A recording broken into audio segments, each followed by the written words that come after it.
Welcome to Lynnwood Election Watch 2013. I'm your host, Teresa Wippel, publisher of Lynnwood Today, and we are here with Jim Smith, who is running for Lynnwood City Council. Welcome.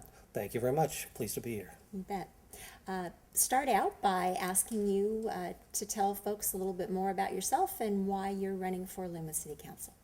Well, thank you. First, let me thank you and Lynnwood Today for putting this together. It's always nice for the voters to be able to come out and actually see who the people are as opposed to just names on a ballot. Mm-hmm. As far as my background is concerned, I've been very involved with the city. I brought my daughters up here. They went through all the way from Lindale High School to Meadowdale High School, Lindale Elementary to Meadowdale High School. I've been very active in the community, been president of more organizations than I have time to talk about here, and feel very connected with the city. I really want to do this for the right reasons. And you're also involved with the Lynnwood Chamber, correct? Yes. Several years ago, there was a situation where there was no longer a chamber actually in Lynnwood. And I started by putting together a few of my friends to talk about what we need to do in Lynnwood to start a chamber. And we went ahead and with a first meeting of 3 people, and now we're 50, 60 businesses strong. And I'm the president of the chamber, and we'll be finishing up at the end of this year, my second year. Very good. And because you are, part of the Chamber of Commerce, I would venture to say that you're well suited to talk about Lynnwood and how it connects with the business community, which I think a lot of people feel is important. And one of the things that I've asked some of the other candidates about is in talking with people about Lynnwood business, the feedback I've received is that the city of Lynnwood isn't necessarily perceived as being very friendly to small businesses. Have you heard that before? I've heard that quite often. Some of it is a misconception, but there's a lot of fact that's based in that too. Mm-hmm. I've talked to a lot of people that are trying to do just start simple businesses in Lynnwood, and the hoops that they have to go through seem to be insurmountable. Mm-hmm. I think that there are certain communities or certain cities that have the attitude of, what can we do to make it happen, as opposed to what kind of obstacles we have to put in front of you. And that's what I'd like to see Lynnwood do, is be very positive. What can we do to help businesses? Because businesses they're our stakeholders, and they service our citizens, and that's very important. Mm-hmm. And, in looking at some of the challenges that the city's going to be facing in the next few years, of course, one of the things that's made the news fairly frequently lately has been the Sound Transit light rail coming into town. Mm-hmm. And I know that the City Council recently had said they didn't want the maintenance facility in Lynnwood for a variety of reasons. But what other things do you see as important for the council to be paying attention to when light rail comes, in terms of making sure the citizens and the city are ready to accept it? Well, it's interesting that this has been going on for about 25, 30 years, the light rail. It's been talks, there's been studies. We probably could have bought Cincinnati for the amount of money that's been spent on all of this. However, it is going to be coming, and what we need to do, and as administration and city leaders, what we need to do is make sure that we are protecting our clients, which are the citizens of Lynnwood, and our clients, our stakeholders, which are the businesses here in Lynnwood. The one thing that bothers me the most is when they're starting talking about too much going on right in the central Lynnwood, which draws more traffic. And heavens knows, Lynnwood has enough traffic as it is. So those are the concerns that should be considered by the council and whoever the administration is next year. Mm-hmm. And, when you talk about Lynnwood and the city center and all of that, how do you, when you look at Lynnwood, especially being a resident for as long as you've been, mm-hmm. when you try to describe Lynnwood maybe to people who haven't been to the city before, or talk about kind of where people gather, or what its kind of soul or heart is, how do you define that for them? Well, Lynnwood is the center of absolutely everything. We are fortunate to be at the intersection of I-5 and 405. Although we don't have waterfront such as Edmonds has, we're only 10 minutes away from the waterfront. We don't have the big city center like the Seattle Center, but we're only 15, 20 minutes away from the Seattle Center. Another 2 hours to Vancouver, BC, an hour to skiing. Lynnwood really is the most centrally located of all of one of the Puget Sound areas. Mm-hmm. So so for me, it's great to be living in Lynnwood, enjoying every place else.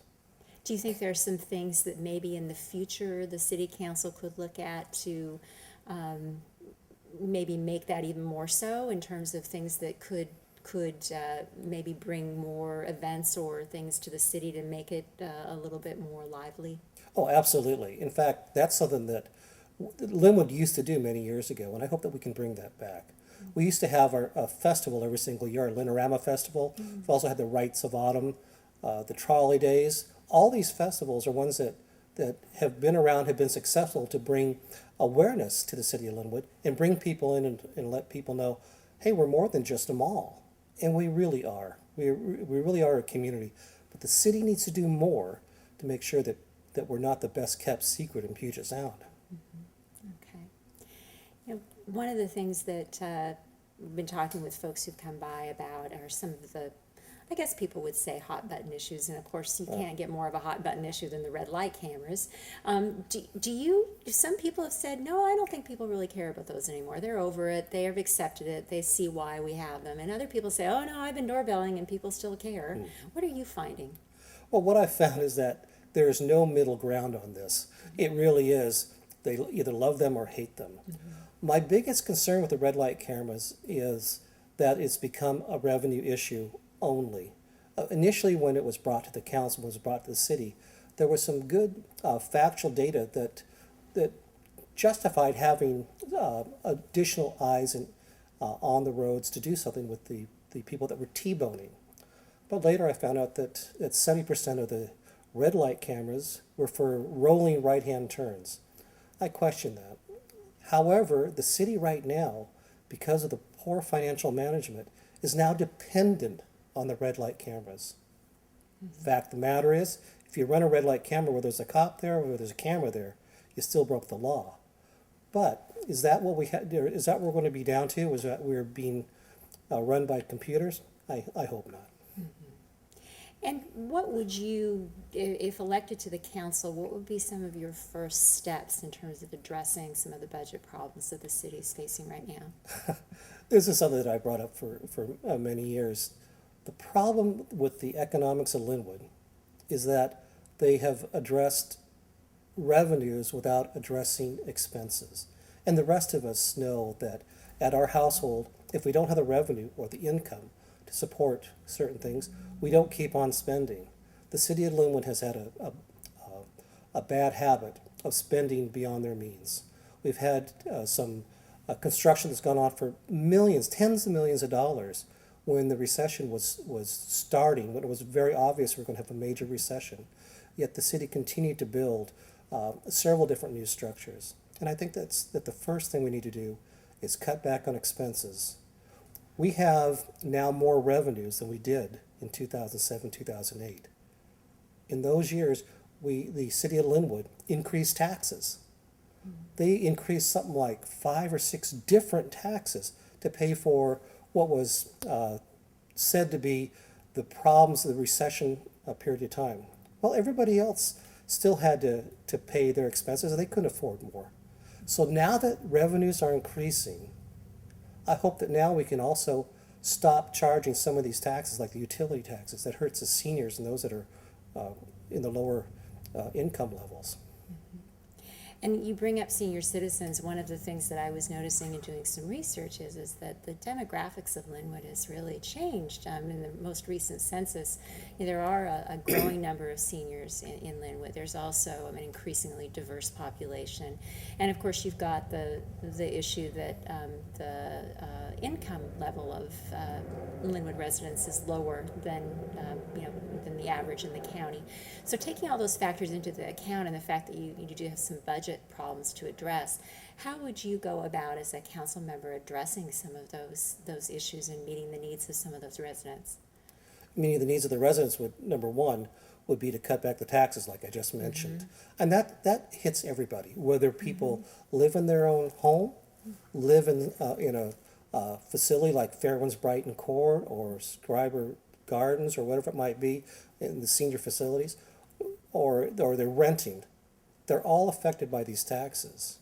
We need to help them by getting our house in order, by spending wisely, cutting back some of the expenses that we've been having throughout this last several years, and then hopefully we can cut back the taxes. What I'm afraid that will happen is what a lot of politicians do is they raise taxes in times of need, and then when the need is no longer there, they keep the taxes. And it's amazing how politicians are able to find good things to spend this money on. I hope that the council members and the administration will cut back and give the citizens of Lynnwood a break. And on the subject of expenses and what to do about them, what about the golf course? What are your feelings about that? The golf course is kind of an anomaly. It should have been paying for itself by now. When we first did this, 3 decades ago, I guess, 2 decades ago, when the golf course was first put in, there was a period of time that we paid back bonds, and after those bonds were paid off, we were supposed to be making money. There was supposed to be an increase in revenue, and we'd no longer pay the bonds off, and so we'd have that money to spend on other items. Somehow, in the last 6 to 8 years, the golf course has spent more money than it's been bringing in. I think there's some more research that has to be done on that. I hate to give you a flippant answer, but there's something that doesn't seem quite right about that. Yeah, and as others have brought up, it's a tough business to be in. Golf courses in general are not doing well, my understanding, across the United States. And of course, Mountlake Terrace recently decided to walk away from theirs. So, well, that's true. Golf courses in general do not do real well. However, when you're attached to a city, if you use good business sense, you should be able to run it where it's not losing too much money. Now, of course, you don't want to lose any money, but parks and recreation does lose money. Wilcox Park, Lyndale Park, we don't make money in those facilities, and the golf course is the same. It's just we don't want it to bleed quite as bad as it is right now, and there's no reason why it can't be run in a good business-like manner. You have to do that, or offer it to a nonprofit or to a company that can run it, where they will guarantee revenue to us. if you were going to describe what you think is Lynnwood's greatest strength and its greatest weakness, what would those be? Those are interesting questions. Probably our greatest strength is the people that we have here. Like you mentioned, we do have a diversified citizen group. There's people from all walks of life here, both in all demographics. That's a major strength. Mm-hmm. One of the major weaknesses is the city itself. We seem to stumble on our own 2 feet. We need to be able to get our finances in order and take the assets that we have financially and do something with it. I know that it's used quite often that, well, we went to a recession, so it's not our fault. You know what? That's not true, and I got to call it. That's not true. The fact of the matter is the cities around us cut their expenses, tighten their belts, and they've all done well. Lynnwood has the most resources, has the biggest revenue sources, and we have sold off. The city of Lynnwood has sold off many of our assets, has depleted the reserves, and really needs to do something because we're not out of this yet. We've got some major problems ahead of us. It's only been, I'd hate to use this trite phrase, the problem's been kicked down the street, mm-hmm. and we're going to have some smart, sharp people that are willing to take some action to fix that. Mm-hmm. And I'm thinking about some of the experiences I'm aware of in Edmonds where they've had some problems with just deficits, and of course they sold their fire department to Fire District 1, and I know Lynnwood still has their own fire department. I don't know if there's any value in that, but is that something that's been discussed? As far as selling the fire department? Really that would be contracting with someone like Fire District 1, mm-hmm. or having a fire district. Selling the assets, basically. Yeah, selling the assets. Mm-hmm. That's kind of like selling your house and then wondering where you're going to live the next week, renting. And I don't know that that's the best idea. I think everything is on the table. And I believe that if we have good, honest discussion with everybody that is involved, then we can come up to solutions there. But just the fire department alone is not the biggest problem that we have. It starts at the top. Right. Okay, and starting at the top, and are you, I mean, I know you've been on the council before, right? Mhm. So, are you, thinking that there's some leadership that needs to change as well in terms of the mayor? Or when you talk about at the top, I'm just trying to figure Yes. out which top you're talking about. Well, when we talk about about leadership at the top, of course, you know, my opinion has been that we do need some new, fresh leadership in City Hall. Yeah. And I think we've got some great candidates that are running. Some I don't agree with all together, but they're still good. They don't have to agree with me. And so I think that if we do make a change, it will be a positive one. And maybe then we can incorporate these changes and some of the good business practices that we need to run a city with. So it sounds like, I mean, especially you having a business background and some of the topics that you've mentioned so far, you know, really taking more of a business approach to running the city may help in terms of the financial problems that the city is facing right now. Well, I'd like to be able to tout, you know, my degrees in business administration and law and justice, et cetera. But I think the real strength that I have is not all the organizations I belong to or president with or whatever. My real strengths have been that feel like I have a pulse on the community. And whenever I make decisions as far as what to do for the city of Lynnwood on the council, my question to myself is, how would John next door feel about this? How does it affect my other neighbors? How do my neighbors, am I benefiting my neighbors? Not just me and my ego, but how do they feel about that? And I talk to them a lot. For the years that I've been involved with neighbors in need, dealing just about every single week, I've been with the low income and street people every single week, talking to them about their problems and what we can do there. I feel I do have like I said, a pulse on the community. And That's my strength. right, and you have been volunteering for that organization for a long time, I think I remember reading in your background. Yes, many, many years. And And my that's- wife got involved, and that's she's one of the great. leaders there, so we do this together. That's great, that's great. So when you doorbell, I'm assuming you started doing some doorbelling? Yes, or, a little bit so far. What have you been hearing so far from people? What are they telling you? Well, you're absolutely right. The red light cameras are always is a hot topic. And then the other questions that I would ask are what's going on with the mayoral elections. And I don't want to, I'm not endorsing anybody at this time. Right, But I it's a think hot topic. it's definitely a hot topic, and people want to know what's happening in City Hall. And do you feel like because you have some experience working with the council, that it'll be easier for you to kind of move in and get started right away because you know how things work? Well, there will not be a very large learning curve here, and I'm quite familiar with city government.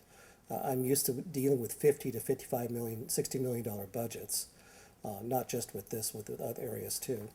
Also in the mortgage banking business, it's I think finances comes to me pretty readily. And do you have, when you were on the council before, what committees were you involved with? Oh goodness, I was liaison to just about every committee that's on there other than planning. I was on the disability board. One of the longest standing committees that I had been part of was the Snohomish County Health District. Oh, yeah. In fact, I also was the chairman of the health board for a while. That gives you a whole new perspective of health in the community. That was very important. And what did you learn? But I mean, and I guess I would be curious to know, you know, Lynnwood compared to maybe some of the other cities, do they gauge the health of the different cities in particular, or is it more kind of a regional thing that they look at? I think you can probably divide it into the city-fied part of the county and the rural part of the county. And there are different challenges to both. Here in Lynnwood, we're not real concerned about well water and arsenic parts per millions. But that's something that on the health board we have to deal with because of many of the wells that are throughout the community. My biggest thing that I love the most, and it hits Lynnwood very well, is just some of the health permits and that's necessary for the restaurants and those type of things. That's the type of stuff that Lynnwood is quite involved with as far as the health department is concerned. Oh, yeah, I didn't even think about that. With all the restaurants you have, that's probably a pretty booming part of the process. Well, there's a lot of restaurants. We've got some great restaurants in Lynnwood, like Anthony's at the mall, several different restaurants there. 196th Street's like a menu. So if you can't come to Lynnwood and say, well, what do you want? Well, there's nothing here I really like, because we have everything from Azteca to Arby's to McDonald's if you want it. And when you're back on the council, if you're elected, what would, again, given your business experience, what would be one of your first things that you would do to reach out to businesses and, kind of give them a message about what you're going to try to do to change things in the city? Well, I think it would be almost more in reverse. Although I am well connected with the business community and the general population, I want to go out and talk to more businesses as far as what they think that the city can do to help them service our constituents. And the citizens that live here, we depend on all of our, everything from Albertsons to the fast food restaurants that we're dealing with, to the sporting goods store, to the mall to take care of us. The mall is a good example. The tax base there is incredible. It gives us a lot of money so that we can pay for our fire and police and medical services. Those are areas that I'll definitely be delving more into. And with my background, having been chairing the Public Safety Committee, to name one other there, I think that we can start off without having to learn it for the first couple years. Somebody else who was interviewed said something I thought was really interesting. And she said that, in her opinion, Lynnwood has not been a player regionally, that they've not shown up at the table with other cities and developed partnerships and been, kind of a willing partner in events and things like that and initiatives. Do you think that's true? I think that Lynnwood has slid back throughout the last several years. There used to be a time, let's just take the time, the good old days when Mayor Herlicker was the mayor, and he was a powerhouse in a positive way for Lynnwood in Snohomish County. Mayor Tina Roberts Martinez, the same thing. She worked with the community, and I think that we can do that again.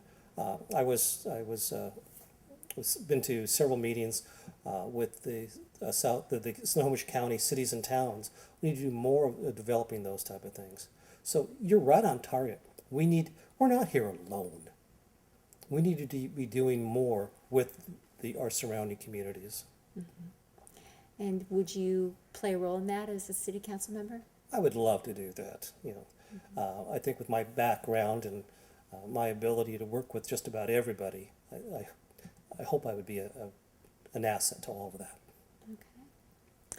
Well, we're getting close to the end of our time, and I'd like to give you an opportunity to tell folks, what are some of the highlights you hope they'll remember when they see your name on the ballot in August or November. Actually, this program will air as long as our folks are in the race, so I don't want to date it too much. Oh, okay. And if there's a website or any other contact information you want to leave with them so they can learn more about you. Well, that'd be great. Yes, and I think that I bring the experience and expertise and hopefully the integrity that is necessary in order to be a very, very good council member. People can go to my website, which is jimsmith2013.com, and all the contact information is there. They're welcome to help, to contribute, or just educate themselves. And I would ask people to educate themselves, not just in this race, but in all the races, but don't just stop there. Ask more people that they know that might be involved in politics or involved in the systems beneath the surface. So often you hear people that come out and they have a good story to tell, but there's no background in that. So dig deep, dig real deep, and then make an informed decision. Okay, well, that's good advice for, I think, any election. Yes, and Teresa, once again, I'd like to thank you for having me here. Appreciate it. Oh, you bet. Thanks for coming on, and we wish you the best of luck. Thank you.